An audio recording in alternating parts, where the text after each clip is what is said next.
NAT6, comme son nom l'indique, est le centre namurois des systèmes complexes, dont on s'intéresse à tous les systèmes dont le comportement émergent est compliqué et ne peut pas être déduit automatiquement du comportement de chacun des agents, parce qu'il y a beaucoup d'interactions, il y a beaucoup d'agents, des grandes tailles, et donc ce genre de système se rencontre dans pas mal de domaines, que ce soit la mobilité, la biologie, les réseaux sociaux, la chimie, la physique, l'espace. Donc il y a une approche transdisciplinaire qui est nécessaire pour pouvoir aborder ces problèmes.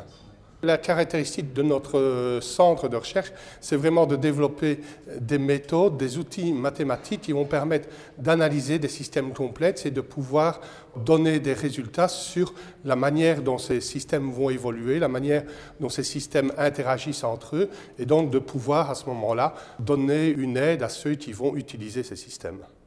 Il y a pas mal d'industries qui peuvent avoir recours aux outils qu'on développe. L'aéronautique participe par exemple au développement du design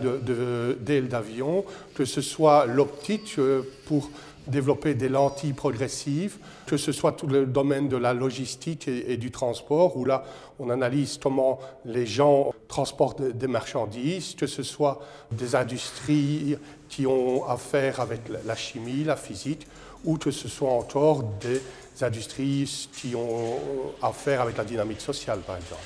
Comme nous sommes dans un département de mathématiques appliquées, nous développons des méthodes, des outils mathématiques sophistiqués, de l'algorithmique, des logiciels, et pour ce faire, nous avons recours à des outils informatiques, des logiciels informatiques, mais aussi on a besoin, vu la complexité des objets à étudier, de grandes puissances de calcul, et nous recourons par exemple à la plateforme de calcul intensif de l'Université de Namur. Le centre NAT6 a été impliqué dans pas mal de projets européens, des actions COST, aussi des projets au niveau belge, Belspo et d'autres